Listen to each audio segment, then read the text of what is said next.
આજની ધર્મકથા. પ્રણામ. હેમરાજ શેઠ એક વિરલ વ્યક્તિત્વ.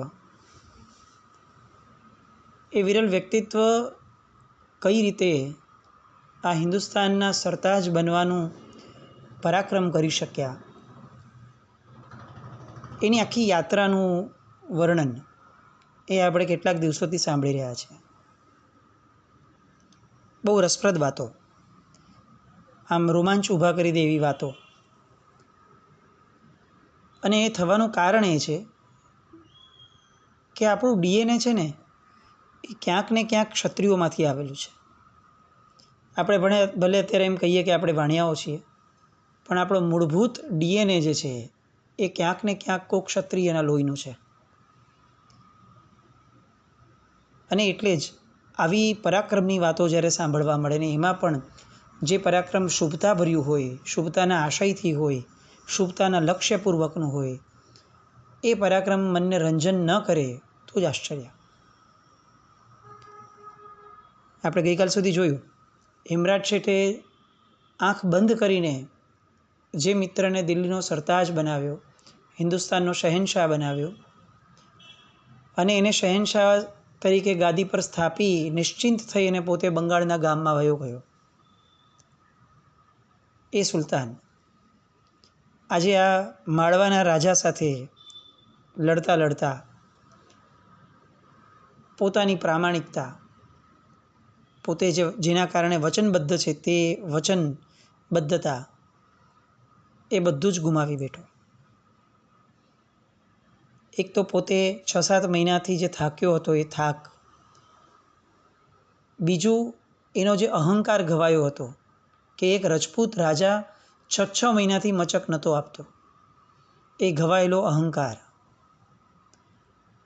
અને ત્રીજું સૌથી મહત્ત્વનું, એની સાથે રહેલા મૌલવીઓ, એનું નબળી દિશાનું માર્ગદર્શન. આ ત્રણેયના કારણે શેરશાહની મતિ પલટી, મતિ બગડી. અને એ પણ જે કારણે મુગલો સામે લડ્યો હતો એ કારણ એના પોતાનામાં આવી ગયું. જે વસ્તુના વિરોધમાં લડી અને શહેનશાહ બન્યો હતો એ જ વસ્તુઓ એ હવે એના પોતાના આચરણમાં આવી ગઈ. શેરશાહ દગો કરે છે, ભૂખ્યા વાઘની જેમ હવે પેલા રજપૂતો ઉપર ધસી આવે છે. અને અફઘાન સૈન્યને તો જાણે છૂટ મળી ગઈ એટલે રાજપૂત સ્ત્રીઓનું સૌંદર્ય એનો ભોગવટો કરવા માટે તૂટી પડ્યા. પણ આ રાજા, રજપૂત રાજા પૂરણમલ કાચો પૂચો ન હતો. જ્યારે લડવા બેસે ને રાજપૂત, ત્યારે આપણને ખરેખર ખ્યાલ આવે કે આ વર્ણ વ્યવસ્થામાં જે ક્ષત્રિયપણું જે છે એ કેવું હોય. રાજાના શરણે થવાનું હતું. હજી કેટલીક ક્ષણો પહેલાં પોતે જ પોતાના સૈન્યને આજ્ઞા કરીને આવ્યો હતો કે હું સુલતાનને મળીને આવું છું, પણ હવે આપણે એના શરણે થયા છીએ, તાબે થયા છીએ. અને આ વાતથી પોતાનું મોં ઊંચું ન કરી શકે એ રીતે આ રજપૂતોનું સૈન્ય એ ચૂકી ગયું હતું. પણ એ બધા સૈન્યની અંદરમાં આ પૂરણમલજીએ જે પ્રઘોષ કર્યો, દુશ્મનોએ દગો કર્યો છે, સાવધ બનજો, પૂરેપૂરો હિસાબ ચૂકવજો, એમ કહી અને એણે જે પોરસ ચડાવ્યું એના કારણે ઝૂકેલા મસ્તકો ટટ્ટાર થઈ ગયા. અને જાણે એક પ્રલયનો ઘોષ આકાશની અંદરમાં ગાજી ઉઠ્યો. હર હર મહાદેવ આ નારો એવી રીતે ગુંજવા લાગ્યો કે અફઘાન સૈન્ય એના જે ધાડાના ધાડા ઉમટી પડ્યા હતા એની સામે આ રાઈના દાણા જેવા રજપૂતો એ પહાડને ટક્કર લેતા હોય એ ઉલ્લાસ ઉત્સાહથી એ લોકોની સામે એ મરણ્યા થયા. આમ પણ સામાન્ય નિયમ એક કહે છે કે માણસ ત્યારે જ શ્રેષ્ઠ લડી શકે જ્યારે એના મનમાંથી મૃત્યુનો ભય નીકળી જાય. અને મૃત્યુનો ભય બે રીતે નીકળે. એક રીત એ છે કે જેમાં એને અમરપણું મળી જાય, એટલે મૃત્યુનો ભય નીકળી જાય. અને બીજો પ્રકાર એ છે કે જેમાં મૃત્યુ નિશ્ચિત જ દેખાય, હવે મરવાનું જ છે, બસ જો મરવાનું જ છે તો પછી મરવાનો ભય છે નહીં. આ ક્ષત્રિયપણું છે. આપણે આપણા જીવનની અંદરમાં છે ને આ ક્ષત્રિયપણું આપણા મૃત્યુકાળ પહેલાં લાવવાનું છે. જો મૃત્યુ નિશ્ચિત જ છે તો પછી મૃત્યુનો ભય છે નહીં. રોજ મૃત્યુ પહેલાં મરવું એના કરતાં એક જ વાર મરશું, અને જ્યારે મરશું ત્યારે ખુમારીપૂર્વક મરશું, જ્યારે મરશું ત્યારે સમાધિપૂર્વક મરશું. આ દરેક જૈનનો જીવન મંત્ર હોય. અને એટલે જ શ્રાવક માટે સમાધિ મૃત્યુ એ પર્વ કહ્યું. આ મૃત્યુને મહોત્સવ બનાવવા મરણિયા બની અને આ રજપૂતો પણ એ જ રીતે આ અફઘાન સૈન્ય ઉપર તૂટી પડ્યા. પૂરણમલ અંતપુરમાં સમાચાર આપવા માટે દોડી ગયો. પોતાની ચંપાની કડી જેવી એની રાણી રત્નાવલી એને પ્રેમથી પાસે બોલાવે છે અને બહુ જ શાંતિથી એને કહે છે, વાલી, દુશ્મન દગો રમ્યો છે અને રજપૂતોએ હવે કેસરિયા કર્યા છે. હું જાઉં છું, આપણે સ્વર્ગમાં મળશું. તૈયાર છે ને? અને પેલી ક્ષત્રિયાણી, હિન્દુસ્તાનની સ્ત્રીઓની જે ગરિમા હતી, જે કક્ષા હતી, એ આજે તો આપણે કદાચ કલ્પના પણ ન કરી શકીએ. કેટલાક પિક્ચરોની અંદરમાં આપણે જોઈ લઈએ, એ લોકોના જૌહર જોઈએ અને આપણે આમ આભા બની જઈએ છીએ. પણ આ એક્ટિંગો એ તો બહુ જ નબળી સ્થિતિવાળી છે. આપણી જે કક્ષા હતી ઓરિજિનલ, એક એક સ્ત્રી એ આમ શૂરવીર કહી શકાય, પરાક્રમી કહી શકાય, એ કક્ષાની સ્ત્રીઓ હતી. અને એક રજપૂતાણીને વળી શું પૂછવાનું હોય એમ કહી અને રત્નાવલી પોતાના પ્રિય પતિને છેલ્લી વાર માટે ગાઢ રીતે આલિંગન આપે છે અને પોતાના પતિનો હાથનું રત્નજડિત ખંજર એ પોતાના હાથેથી જ પોતાની છાતીની આરપાર કાઢી નાખે છે અને મરતા વખતે જોરથી બોલે છે, જય અંબે. સુલતાનના અફઘાન સૈન્યોના તાબે થવું અને આપણું શિયળ ગુમાવવું, એના કરતાં સ્વેચ્છાએ મા અંબાના નામ પર આ જીવનને કુરબાન કરી દેવું, આ રજપૂતાણી છે, આ ક્ષત્રિયાણી છે, આ દેશની નારી છે. આજની સ્થિતિ આપણે જોઈએ તો કમકમાટી છૂટી જાય તેવી છે. જે સ્ત્રીને પરપુરુષનો સ્પર્શ થાય એની પહેલાં એ પોતે મૃત્યુને વરી લેતી હતી. આજે એ સ્ત્રીઓને નાનપણથી શીખવાડવામાં આવે, એ બાળકીઓને, કે આપણે તો સ્વાતંત્ર્ય મેળવવાનું છે, આપણી મરજી મુજબ જીવવાનું છે અને એમાં તો જે કરી શકાય, જે કરવાની ઈચ્છા થાય, જે સમયે થાય એ કરવું, એ જ સ્વાતંત્ર્ય છે. સ્વચ્છંદતા એ આ દેશને એટલી ભારી પડી રહી છે આજે કે આપણું સ્ત્રીધન તો ખલાસ થયું છે, પણ એના કારણે આખું ને આખું યુવાધન, આખી ને આખી નવી જનરેશનો એ ચરિત્ર વિહોણી થઈ રહી છે. આ રજપૂતાણીઓ એક એકના જાણે ફોટા લગાડી અને આખા જીવન દરમિયાન નમસ્કાર કરવા જોઈએ એવી શિયળવતી સ્ત્રીઓ.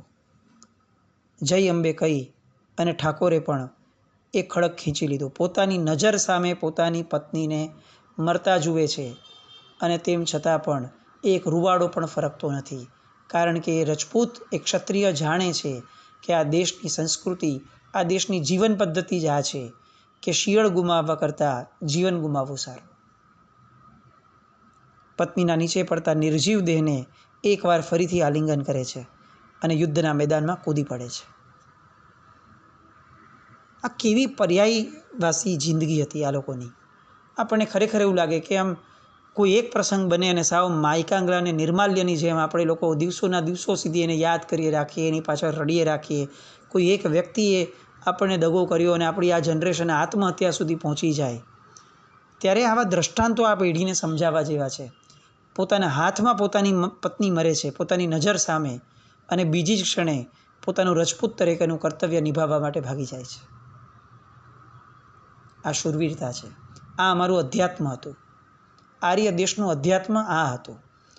અધ્યાત્મ એટલે કોઈ મોટી મોટી વાતો અને સુફિયાણી વાતો કરી અને લોકોની વચ્ચે ધર્મી સાબિત થવું એ નથી. અધ્યાત્મ આ છે કે જેમાં દરેક પર્યાયને ઔચિત્ય સાથે જીવાય. જય અંબે કહી અને ઠાકોર એ કૂદી પડ્યો યુદ્ધના મેદાનમાં. અફઘાનો માટે કદાચ આ રમત હતી. એ લોકોને તો એમ થયું કે આ તો ખેલ છે, હમણાં ઉતારી લેશું બધું જ. પણ આટલા નાના સૈન્ય સામે ટકતા એ લોકોને ભોં ભારે પડવા લાગી. રાઈનો એક એક દાણો જાણે મોટા મોટા પહાડને ખસેડી નાખી એટલો તાકાતવર બની ગયો હતો. તુમુલ યુદ્ધ મચાઈ ગયો. શહેનશાહે જોયું કે આ તો રંગ પલટાઈ ગયો છે આખો ને આખો. પોતાનું અનામત લશ્કર છોડ્યું. ભયંકર ખાના ખરાબી મચી ગઈ. એક એક રજપૂત પોતાના લોહીના છેલ્લા બૂંદ સુધી હિસાબ પતાવતો હતો. ન લડી શકે એવી સ્ત્રીઓ, એ બાળકો, એમાંને એક પણ વ્યક્તિ જીવતા ન રહ્યા. યા તો લડીને મરો અને યા તો મરી જાઓ, પણ દુશ્મનના તાબે નહીં થાવ.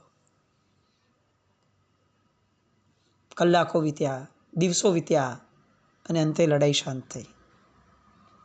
પણ આ એક મૂર્ખાઈ અફઘાનોને એટલી બધી ભારે પડી. એ લોકોનું સૈન્ય તો ગયું મોટા ભાગનું, પણ એ લોકોનો શસ્ત્ર સરંજામ જે રીતે ખાલી થયો, શહેનશાહનો ગુસ્સો ભભૂકી ઉઠ્યો. ઠાકોર પૂરણમલના 3 નાના કુમારો અને એની એક નાનકડી કુંવરી, એને આ લોકો જીવતા પકડી લાવ્યા હતા. અને શેરશાહે પોતાના નુકસાનની ભરપાઈ કરવા માટે ત્રાડ નાખી એના પોતાના સૈનિકોને કીધું, આ ઠાકોરના વંશનું જડાબીટ કાઢી નાખો. એના 3 છોકરાઓને હિજડા બનાવી નાખો. છોકરીને નાચનારી બનાવો. રજપૂતોને સમજાવી દો કે શેરશાહ સામે બાકરી બાંધનારની કેવી દશા થાય છે. કેટલાક વૃદ્ધ સિપાહીઓ બોલ્યા કે જહાંપનાહ, આ કામ આપણી નીતિથી વિરુદ્ધનું છે. બંદીવાન તરીકે જે પકડાયું છે, યા તો એનું સર કલમ થઈ જાય અને યા તો માનભેર એને જેલમાં મોકલાય. પણ અહીંયા આ શેરશાહની મતી ફરી. એનો કાળ બદલાયો છે. વર્ણ વ્યવસ્થા કેમ મહત્વની હતી એ આપણને આવા સમજાય. નીતિનું નામ લેનાર એ અફઘાન સૈનિકોને આ શેરશાહ એ સમયે દાબી દે છે. અને આખા વચને કાપી નાખો એ વધારે સારું છે. કારણ કે આતશને ઓલવી નાખો અને ચિનગારી જલતી રાખવી, સાપને મારી નાખવો અને બચ્ચાને પાડવું, આ કોઈ અકલમંદનું કામ નથી. આ એક એક સાપોડિયાઓને એવી રીતે ખતમ કરો કે એમની આવનારી પેઢીઓ રજપૂતોની એ યાદ રાખે કે શેરશાહ જેવો જુલ્મી રાજા આજ સુધી એ લોકોને કોઈ મળ્યો નથી અને ભવિષ્યમાં મળશે પણ નહીં. શેરશાહ હજી પણ પોતાની ક્રોધ જ્વાળાને શાંત કરી શકે એવું નથી. પોતે માથે ઊભા રહીને આ છોકરીને નાચનારી બનાવીને ગણિકાને ભેટ કરી છોકરાઓને નપુંસક બનાવી દીધા. રજપૂતોના કાળજા ફફડી ઉઠ્યા. રાયસેનના કિલ્લામાં નિર્જીવ પથ્થરો જ ફક્ત બાકી રહ્યા હતા. અને નિર્જીવ પથ્થરોને મેં તાબે કર્યા છે એ ગુમાનમાં ને ગુમાનમાં શેરશાહ દિલ્હી પાછો ફરે છે. પણ આ અત્યાચારની ગાથા આખા હિન્દુસ્તાનમાં પ્રસરવા લાગી. હવે આ શહેનશાહ શેરશાહની છાયા પણ સ્વપ્નમાં સૌને ડરાવવા લાગી. અને તકલીફ સૌથી મોટી એ છે કે આ આખા નરસંહારને અન્ય રજપૂત રાજાઓએ નિરાતે પોતાના દુર્ગના બુરજ ઉપર ઊભા રહી અને નિરખ્યા કર્યો. રામાયણ અને મહાભારતના એ પૂજારીઓ એમના હૈયામાં ક્યાંય યુદ્ધના રણશિંગા ફૂંકી અને શત્રુને સમજી લેવાનું એ એમના હૈયામાં ક્યાંય આવ્યું નહીં. આ હિન્દુસ્તાનની કમનસીબી. નિર્જીવ રામલીલાઓમાં આપણે વાલીનો વધ અને રાવણનો સંહાર નિરખે રાખીએ. દશેરાના દિવસે આપણે રાવણને બાળીએ રાખીએ. જન્માષ્ટમી ઉજવીએ. કંસ અને કૃષ્ણના ચરિત્રો સાંભળીએ રાખીએ. પણ આ બધું જ કરવામાં ક્યાંય ને ક્યાંય આપણા સત્વને જાણે એક નાનકડી એક ઠોકર પણ લાગતી નથી. આપણી શૂરવીરતા એક નાની સરખી પણ હલવા કે હચમચાવવા પણ તૈયાર થતી નથી. આ આપણી કમનસીબી છે. જે લોકોના મૂછોના વડ નહોતા ઉતરતા એવા મર્દ કહેવાવાળા રજપૂતો આટલી હદ સુધી રાજપૂત સેનાનું જે અપમાન થયું છે, પૂરણમલનું જે રીતે અંત લાવ્યો છે, એ બધું જોતા રહ્યા. કારણ કે બધાને એમ હતું આપણું ઘર સંભાળી લો બસ. અને આ ભૂલ આ રજપૂતોને ભારે પડી. જો બધા એક થયા હોત અને સંપીને શેરશાહની સામે પડ્યા હોત તો કદાચ શેરશાહ હતો ન હતો થઈ ગયો હોત. પણ આ રજપૂતોને એમ જ લાગ્યું કે એ તો પૂરણમલને થયું છે, આપણને ક્યાં થયું છે, અને જ્યાં સુધી આપણને કંઈ થાય નહીં તકલીફ, ત્યાં સુધી આપણે કેમ સૂતેલા સિંહને છંછેડવો છે. પણ આ ક્રોધની જ્વાળા જે શેરશાહની જન્મી એ ઓર પ્રબળ થવા લાગી. એણે એક પ્રબળ શત્રુને ઠાર કર્યો હતો અને બીજા પ્રબળ શત્રુ તરફ એની ગરુડ દ્રષ્ટિ ચોંટી. પણ એને ખ્યાલ હતો કે આ રજપૂતો થકવી નાખે એવા છે. એટલે એણે એના સેનાપતિઓને મુલતાનના જે હતા એ બધાને બોલાવ્યા. એ લોકો પાસે ભૌગોલિક જ્ઞાન મેળવ્યું કે મુલતાન અને સક્કર આ બે જો જીતાઈ જાય તો એકમાત્ર બળિયો રાજપૂત રાજા માલદેવ એ 3 તરફથી ઘેરાઈ જાય અને પછી એને જીતવો બહુ સહેલો થઈ જાય. રાજાઓનો એક કાળ બની અને જીવવાનો હતો. મુલતાન અને સક્કરનો વિજય એણે મેળવ્યો અને સેના દિલ્હીમાં પાછી પ્રવેશી. થોડા દિવસે શહેનશાહે ફરીથી કૂચનો ઢોલ પીટ્યો અને હવે એ મરુભૂમિની શેષ રચકણો તરફ આગળ વધ્યો. મારવાડના રાજા માલદેવ. આ એ જ માલદેવ છે કે જેણે રાયસેનની કતલ શાંત ચિત્તે જોઈ હતી. શત્રુના ઘોર પડછાયા એણે અનુભવ્યા હતા, પણ એ સમયે આ નિર્માલ્યની જેમ એ રાજા નિસત્વશાળી બની અને એવું વિચારતો હતો કે આ તો એના ઘરમાં તકલીફ છે, મારું ઘર તો સુખેથી હું જીવી શકીશ. આપણને ખરેખર દુઃખ થાય કે જે રજપૂતો મૃત્યુની કળાના પરમ જ્ઞાતા હતા એ જાણે જીવન જીવવાની કળા ભૂલી ગયા હતા. મૃત્યુની અમરતાની કળાના જે જાણકાર હતા એ વ્યક્તિઓ એ જીવવાની કળામાં પૂર્ણપણે સરિયામ નિષ્ફળ નીવડ્યા. આવી પડેલી લડાઈ એ લોકોએ આરંભી. નિયમ મુજબ લડનારાઓના શૌર્યનો પાર ન હતો, કારણ કે રજપૂત હતા. પણ એમ કંઈ રણ મેદાનમાં થોડી ફતેહ હાંસલ થાય છે. ત્યાં વિચક્ષણતા જોઈએ, મુસદ્દી વટ જોઈએ, અને રાજપૂતોના પક્ષમાં એની સૌથી મોટી ખામી હતી. એક દિવસ અચાનક રાજા માલદેવના તંબુમાંથી કેટલાક કાગળો મળ્યા. ખૂબ અગત્યના કાગળ હતા. આ કાગળોની અંદરમાં શેરશાહ તરફથી રાજા માલદેવના સરદારો ઉપર જે કેટલીક વાતો રજૂ થઈ હતી એ બધા હતા. એમના સરદારોએ શેરશાહ સામે હર્ષ પ્રગટ કર્યો હતો, કારણ કે શેરશાહે એમને જો આ યુદ્ધની અંદરમાં એ લોકો એના રાજાની સાથે દ્રોહ કરે તો એને જે બક્ષિસ આપવાના હતા, જે જાગીરો આપવાના હતા, એની યાદી હતી. આ બધા કાગળો વાંચીને માલદેવ ગભરાઈ ગયો. શું પાણીમાં આગ ઉઠી છે? મારા સરદારો જ ફૂટેલા છે, અને જો હું પકડાઈ જાઉં તો શેરશાહનો જુલમ કેવો થાય. રાજા માલદેવની નજર સામે એણે જોયેલી કતલેઆમ એને યાદ આવી. એને હવે ભય પેટો કે મારા અંતઃપુરની શું દશા થશે. જે દશા પૂરણમલના બાળકોની થઈ, શું મારા બાળકોની પણ આ જ હાલત થશે? અને રાજા મૂંઝાયો. એનું આખું ને આખું સામર્થ્ય ભરેલું લોહી એ હવે પાણી થઈને થીજવા લાગ્યું. સરદાર આ બધું સમજાવવા ગયા કે આ કેમ આટલું બધું ડરો છો, પણ એ વધારે વહેમાયો અને વહેલી સવારે પોતાના વિશ્વાસુ સેવકો સાથે જોધપુરનો કિલ્લો સૂનો મૂકી અને ભાગી ગયો. એને લેશ માત્ર પણ શરમ ના આવી. હકીકતની અંદરમાં આ કાગળો એ શેરશાહની ચાલ હતી. શેરશાહે વિચક્ષણતા વાપરી. એને ખબર હતી કે આ રજપૂતો એ પેલા જેવા રજપૂતો રહ્યા નથી, આ ભયભીત થઈ જાય એવા છે. અને શેઠ હેમરાજ જેવી ચાલ રમતા હતા એવી ચાલ અહીંયા શેરશાહે રમી. હેમરાજના શબ્દો હતા કે તલવારથી તો કદાચ 100-200ને હરાવી શકાય, પણ ચાલાકીથી આખા સૈન્યને હરાવી શકાય. એ વાત અહીંયા સાચી પડી. જોધપુરનો ગઢ રાજા વિહોણો બન્યો અને દિલ્હીશ્વરે હુમલો કર્યો. કિલ્લો હાથ વેતમાં સમજી અને સેના આગળ વધી અને ત્યાં અચાનક જ મારવાડનો સરદાર રાણા કુંભો કાળ બની 12,000ની સેના સાથે મેદાને પડ્યો. સામે 80,000 શૂરાઓ છે અને અહીંયા 12,000 સૈનિકો. આ 12,000 લોકો જ્યારે અંદર પડ્યા હતા ત્યારે અમારે પાછા ફરવાનું છે આવી આશા પણ એમનામાં ન હતી. અને જેમ આપણે કીધું એમ, જેને મરવાનો ભય નીકળી ગયો છે એને કાળ બનતા આ જગતની એક પણ શક્તિ રોકી શકતી નથી.